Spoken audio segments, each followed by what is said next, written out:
To success point my channel. आप लोग को मेरे चैनल पे स्वागत है। Success point by Rohit sir.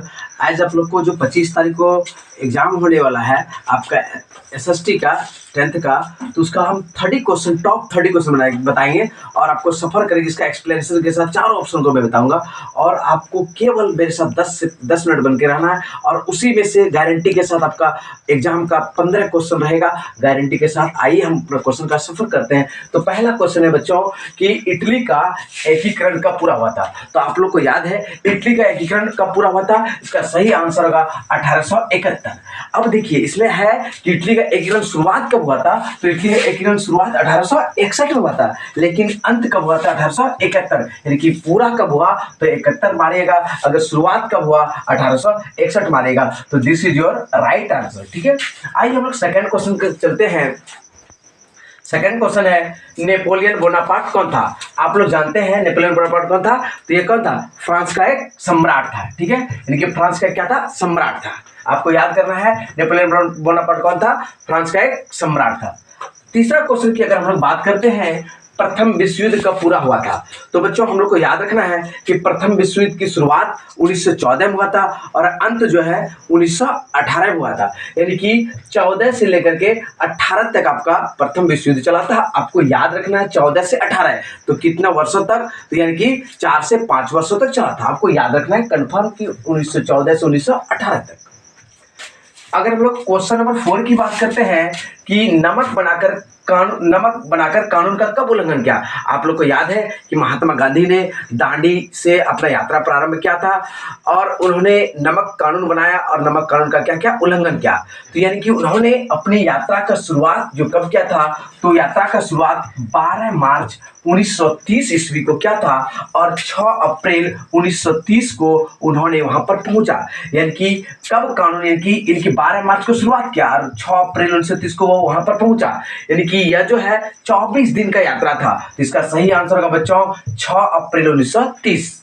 अब इसमें जो है इसके साथ 78 अनुयायी गए थे साथ में और 325 मील उन्होंने पैदल यात्रा की थी। आप लोग जानते हैं साबरमती नामक स्थान से इन्होंने यात्रा किया था और दांडी नामक जगह पर पहुंच करके नमक को बनाया और कानून का क्या क्या उल्लंघन किया। तो आपको याद रखना होगा कि कब का शुरुआत क्या था, तो 12 मार्च, और कब पहुंचा था तो 6 अप्रैल 1930। एकदम कंफर्म याद रखिएगा। ऑल इंडिया मुस्लिम लीग की स्थापना कब हुआ था? तो आप लोग को याद रखना होगा ऑल इंडिया मुस्लिम लीग की स्थापना कब हुआ था? 1906। ऑल इंडिया मुस्लिम लीग की स्थापना कब हुआ था बच्चों? 1906 ईस्वी को। आगे हम लोग बात करते हैं भारत छोड़ो आंदोलन कब प्रारंभ हुआ था। तो बच्चों आप लोग को याद रखना होगा भारत छोड़ो आंदोलन किसने दिया था? तो महात्मा गांधी ने दिया था। तो कब दिया था? 1942 ईस्वी को दिया था। भारत छोड़ो आंदोलन कब दिया था बच्चों? 1942। आपको याद करना है। मानव अधिकार दिवस कब मनाए जाते हैं? तो आपको याद रखना है कि मानव अधिकार दिवस हर साल 10 दिसंबर को मनाए जाते हैं। मानव अधिकार दिसंबर आपका जो है 10 दिसंबर को मनाए जाते हैं। और एक अच्छा लाजवाब क्वेश्चन है, हेनरी फोर्ड कौन था? तो हेनरी फोर्ड कौन था बच्चों? तो आपको जानना है कि हेनरी फोर्ड जो था वो कार निर्माता था। कौन था बच्चों? कार निर्माता, यानी कि इन्होंने कार निर्माता था। और ये कहाँ की कंपनी है? तो सबसे बड़ी कंपनी है और ये यूनाइटेड स्टेट अमेरिका की कंपनी है। कई बार ये क्वेश्चन आया कि इन्होंने क्या बनाया, तो कार बनाया। मोटरसाइकिल, कंप्यूटर नहीं बनाया, कंप्यूटर के साथ चार्ल्स बेबेज ने बनाया। ये सब नहीं आएगा, लेकिन ये इसका कार निर्माता है। बहुत इंपॉर्टेंट क्वेश्चन है, कई बार आया है। आर्थिक महामंदी की शुरुआत किस देश से हुआ था? यानी कि दुनिया में आप लोग जानते हैं 1929 और 1930 ईस्वी में महामंदी आया था। तो महामंदी की शुरुआत कब हुआ था? 1929 1930। और ये किस देश से आया था? तो सबसे पहले आने वाला देश था हमारा कौन था? अमेरिका। कौन था बच्चों? America, USA, United state America. बंद करो। अब अगला क्वेश्चन है, क्वेश्चन नंबर 10 होगा, किस राज्य में काली मृदा पाई जाती है? यानी कि आपके भारत में बहुत सारी मिट्टी पाई जाते हैं 8 प्रकार की, तो उसमें से पूछ रहा है काली मिट्टी कहाँ पर पाई जाती है। तो बच्चों हम लोग को याद होगा कि काली मिट्टी आपका गुजरात में पाया जाता है, महाराष्ट्र में पाया जाता है और मध्य प्रदेश में पाया जाता है। आपका जम्मू एंड कश्मीर में नहीं पाया जाता, झारखंड में नहीं पाया जाता, राजस्थान में नहीं पाया जाता। यानी कि गुजरात होगा, मध्य प्रदेश होगा और महाराष्ट्र, तीनों राज्य में पाया जाता है। कदापि आप गलती ना करेंगे, गुजरात के साथ महाराष्ट्र है और आपका मध्य प्रदेश, ये तीनों राज्य आपको याद रखना है। काली मिट्टी कहाँ पर पाई जाती है? गुजरात। नेक्स्ट क्वेश्चन की बात करेंगे तो हम लोग 11वीं नंबर क्वेश्चन पे, कौन सा जैव संसाधन है? तो बच्चों आप लोग को याद रखना होगा संसाधन जो होता है उत्पत्ति के आधार पर दो प्रकार का होता है, एक जैव एक अजैव। जैव की बात करेंगे तो जिसमें जीवन होता है, जो सजीव माने जाते हैं। अजैव उसे कहते हैं जिसमें क्या कि जीवन नहीं होता है। यानी पूछा है कि जैव कौन है, तो बताइए कि जीवन किसमें है? भूमि में जीवन है? नहीं, गलत है। जल में जीवन है? तो गलत है।